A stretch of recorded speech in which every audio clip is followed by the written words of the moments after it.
Welcome to the deep dive. Today, we're trying to get a handle on a really complex relationship, the European Union and Iran. It definitely feels like walking a tightrope, doesn't it? Yeah, exactly. You see this, ongoing effort to keep the nuclear deal, the JCPOA, alive somehow. Mm-hmm. But then at the very same time, tensions are just, they seem to be going up on so many other fronts. Absolutely. It's a lot to track. So to help us make sense of it, we've got some great source material. There's a detailed briefing from the European Parliament. Yep, got that here. The absolute latest from the IAEA Director General, and a bunch of news and analysis from right now, April 2025, and just before. A good mix. So our mission really for this deep dive is to pull out the key factors shaping this very complicated picture. And it really is complicated. It's easy to feel overwhelmed trying to follow it all. You've got human rights over here, right? Nuclear stuff over there, regional conflicts. International diplomacy weaving through it all, yeah. Exactly. So hopefully we can distill the most important bits, bring some clarity, and maybe uncover a few surprising details too. Okay, sounds good.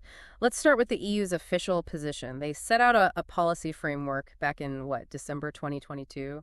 What were the big takeaways there? Well, what really jumps out is how strong and comprehensive the EU's condemnation was. They weren't holding back. Okay. They pointed specifically to Iran's crackdown on the protests, the ones that started back in September 2022, and just the general decline in human rights. That was a major focus. Right. The Mahsa Amini protests triggered a lot. A huge amount.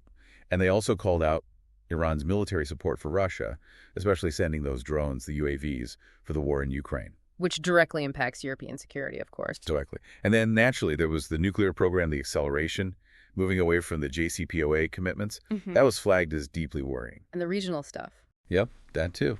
Iran's actions across the Middle East, destabilizing things. The EU sees that as a major threat to regional stability. They even mentioned the arbitrary detention of foreign nationals, including dual citizens.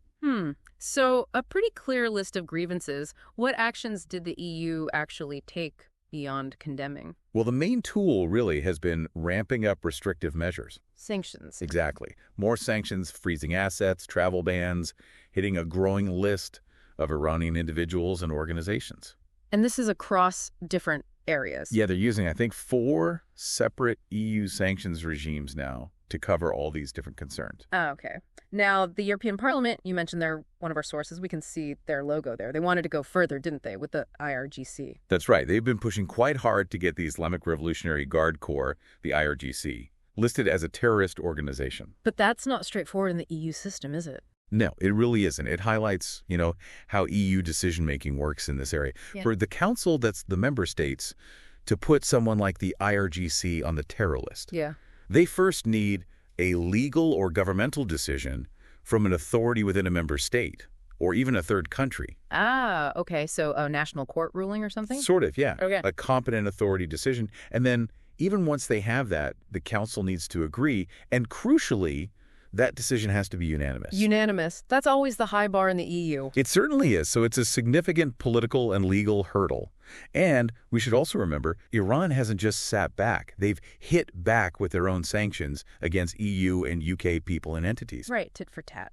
Okay, let's pivot to human rights. This has been a concern for the EU for a long time, even though Iran is technically signed up to international treaties and has constitutional stuff. Yeah, but the reality on the ground, according to groups like Amnesty International and Human Rights Watch, it looks very different.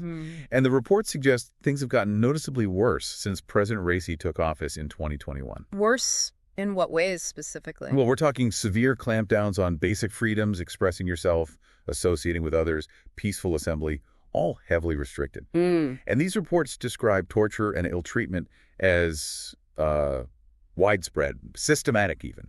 Plus, ongoing discrimination against women, LGBTQ plus people, ethnic and religious minorities.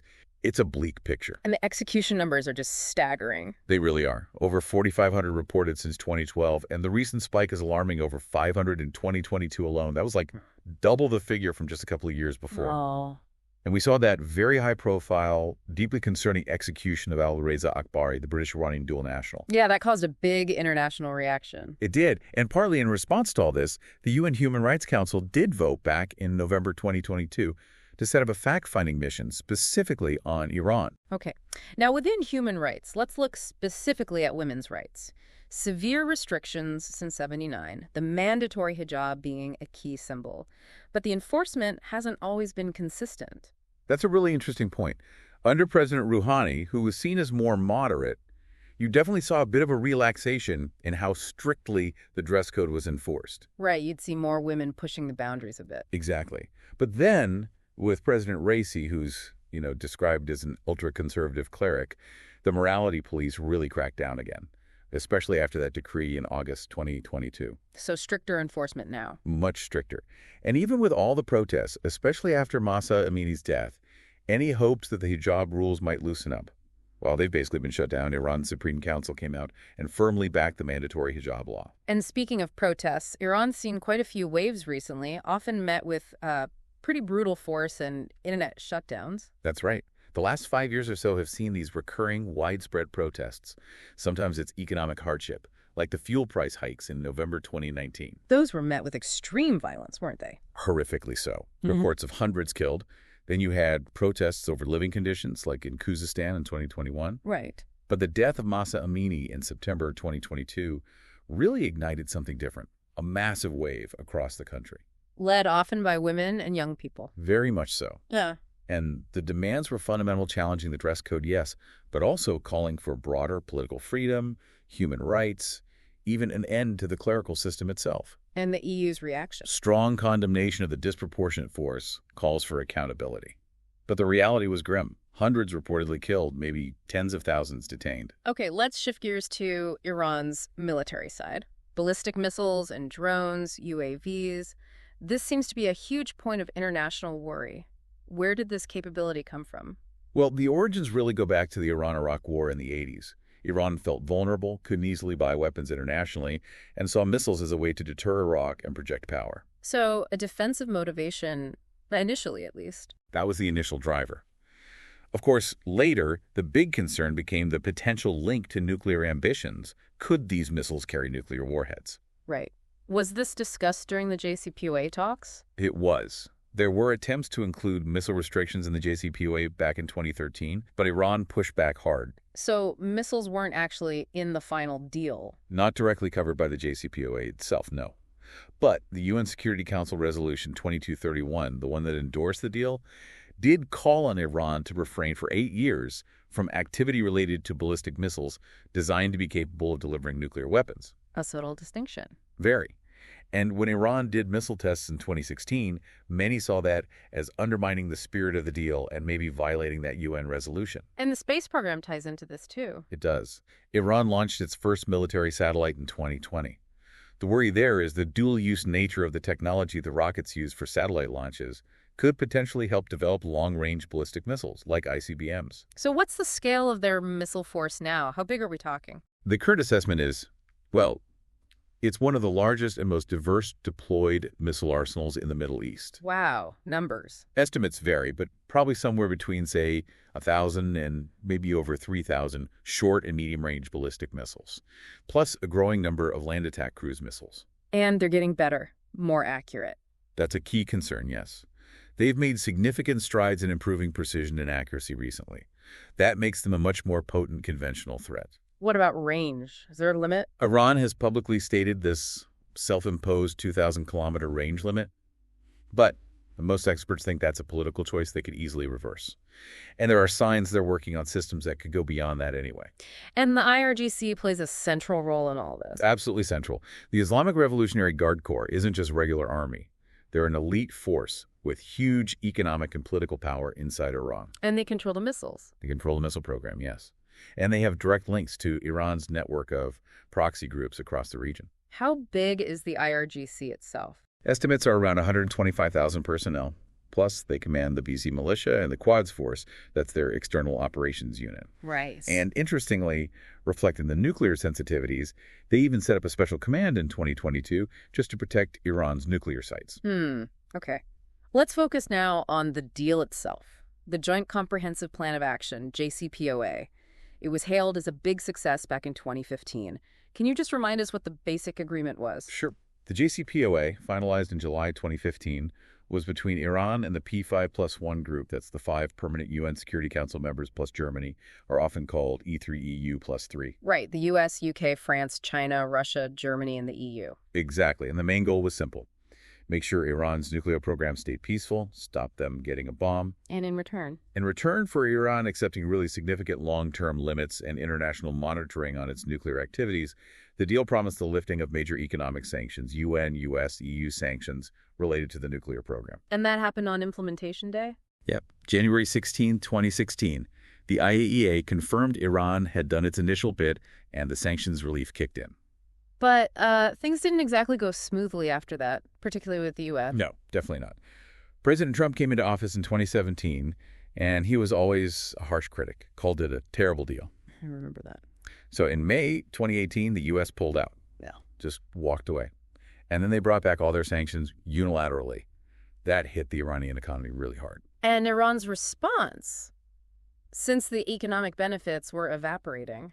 Well, given that the promise of economic relief was, a major reason Iran signed up, they announced in July 2019 they'd start gradually reducing their own commitments under the deal. Incrementally stepping back, how exactly did they do that? What rules have they broken? Pretty much all the key ones, unfortunately.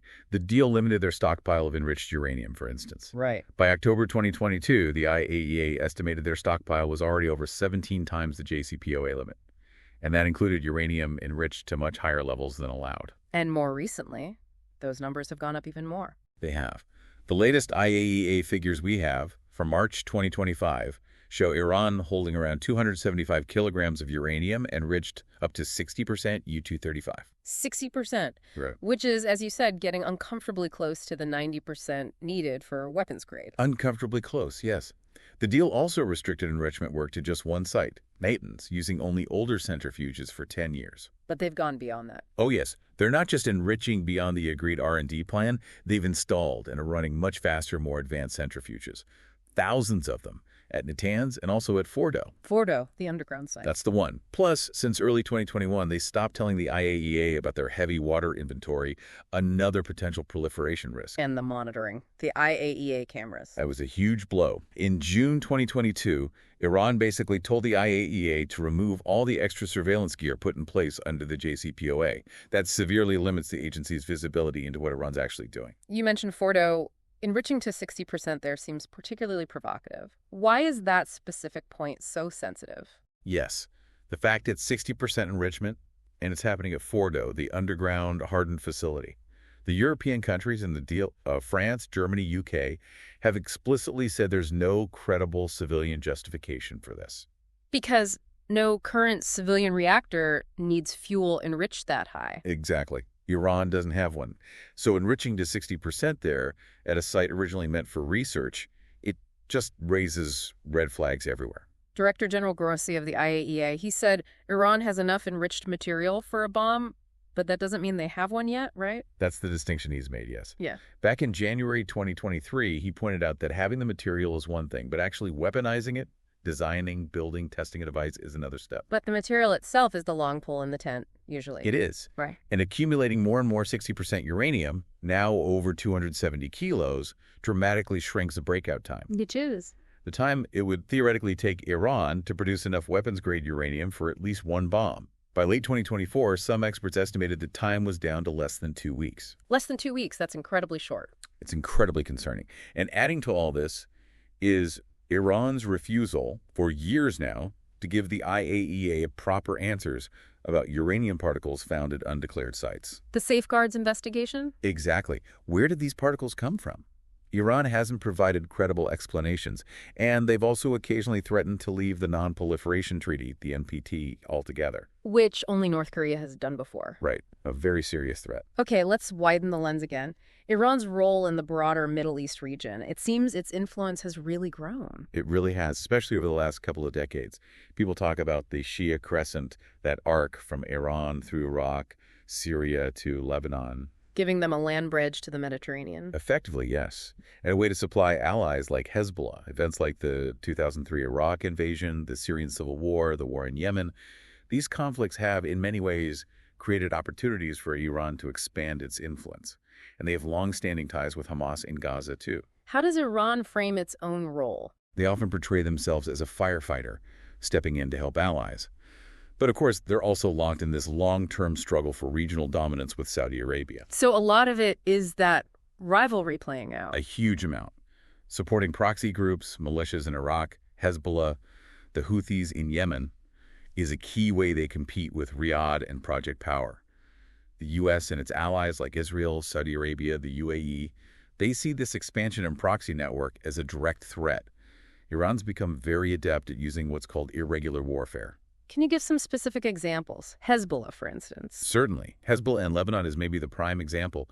Over 30 years, Iranian support has turned it into arguably the world's most heavily armed non-state group. Their military wing is designated terrorist by the EU. It is, and they're thought to have this massive arsenal of rockets and missiles, which Israel sees as its biggest conventional military threat. And Yemen, the Houthis. Iran's backing for the Houthi movement there has really fueled that devastating war with the Saudi-led coalition. The Houthis control large parts of Yemen and have launched numerous missile and drone attacks into Saudi Arabia. And Iran supplies the weapons. Experts widely believe Iran provides critical weapons, technology, training, intelligence. Pretty comprehensive support. The UN Security Council has even labeled the Houthis a terrorist group. And Hamas in Gaza. A long relationship there, too, going back to the 90s. Iran has provided significant funding, training, weapons, rockets, making Hamas a key part of Tehran's axis of resistance against Israel. Didn't relations cool off for a bit during the Syrian war? They did, briefly. They were on opposite sides in Syria, but those ties seem largely restored now, and reports suggest Iranian support, including weapons transfers, has resumed. So looking back specifically at EU-Iran relations since the JCPOA started in 2016, what's the story there? Well, initially, right after implementation day, there was a lot of optimism, real hope for a new chapter. High-level visits. Yeah, remember the EU High Representative Mogherini took a delegation of commissioners to Tehran in 2016. The idea was to map out areas for cooperation. What kind of areas? Things like political dialogue, human rights discussions, trade, energy, climate change, even potentially civilian nuclear cooperation. In theory, the EU is still open to working on these things. But the reality has been different. The reality is that, despite those initial intentions, the mood has shifted. Many experts now argue the EU needs a completely new strategy towards Iran, something more pragmatic and realistic given everything that's happened. The early optimism has definitely faded. It's interesting, though, you mentioned the EU still has funding programs for Iran. Yes, that's right. In late 2021, the Commission adopted a plan for 2021-2027. It's under their main development funding instrument. How much money and what's it for? It's about 87 million euros total. And it's targeted at specific development challenges within Iran. Things like environmental problems, water management, economic integration, and tackling drug addiction, which is a big issue there. But they're not working directly with the Iranian government on this. No. The briefing notes that because of the political constraints we've been talking about, there's no joint programming with the government. Okay. But humanitarian aid continues. Yes. The EU has been a consistent provider of humanitarian aid. Over 111 million euros since 2016, including 11 million just in 2022. That mostly goes to help support the huge number of Afghan refugees Iran hosts. Right. And that figure in the parliament briefing shows trade trends. Yeah, figure 1. It clearly shows EU imports and exports with Iran, and you can really see the dip, especially after 2017 as the JCPOA started to unravel and U.S. sanctions came back. All right, so let's bring it all together. Looking at the current situation, early 2025, and the outlook, what are the biggest worries right now? The EU is definitely viewing Iran's actions, especially those undermining the JCPOA, extremely critically. And there's huge alarm about the military support for Russia in Ukraine. Because it directly impacts Europe. Directly. Commission President von der Leyen has warned explicitly about weapons proliferation from Iran drones, missiles, calling it a major security risk. And the regional instability risks. That's still a massive concern. Iran and its proxies potentially triggering a wider conflict. The nightmare scenario is a direct military clash between Iran and the U.S. or Iran and Israel. And Israel sees the nuclear program as an existential threat. Top priority for the current Israeli government, yes. Which raises fears about potential preemptive strikes. Meanwhile, the European Parliament keeps passing resolutions condemning human rights abuses, pushing for the IRGC terror listing. And they've cut off contact with Iranian officials. Yes. After Iran sanctioned some MEPs, the parliament suspended engagement via its official delegations and committees. What's the latest from the IAEA, from Grossi? He's been incredibly blunt recently. expressing really serious concerns. The 60% stockpile keeps growing, as we said. And then the lack of cooperation. That's key. He keeps highlighting Iran's failure to cooperate on those safeguards issues, the unexplained uranium particles. He's made a statement suggesting Iran is not too far from having an atomic bomb, and basically has all the pieces needed now. Stark warnings. What about the U.S. position? It seems to have hardened even more. They're talking about complete elimination of enrichment and weaponization capabilities now, plus verification of missile stocks. But there are still talks happening. Indirectly. There are reports, yes, mediated by ON, apparently. Renewed indirect talks. So, behind the tough public stance, maybe some channels remain open. And Russia and China, where do they fit in? It's complex and often transactional. It's unlikely either Moscow or Beijing actually wants a nuclear Iran, but they've consistently resisted strong international pressure on Tehran's program. Russia's even offered to mediate. They have. Yeah. Maybe seeing a strategic opportunity, especially with the Ukraine war ongoing. China tends to focus more on perceived neutrality and securing its energy supplies from the Gulf. And Iran itself, they still deny wanting weapons. Officially, yes. They consistently deny seeking nuclear weapons, but what is worrying is that you hear more public discussion among Iranian officials lately about whether they might need them if the security situation changes drastically.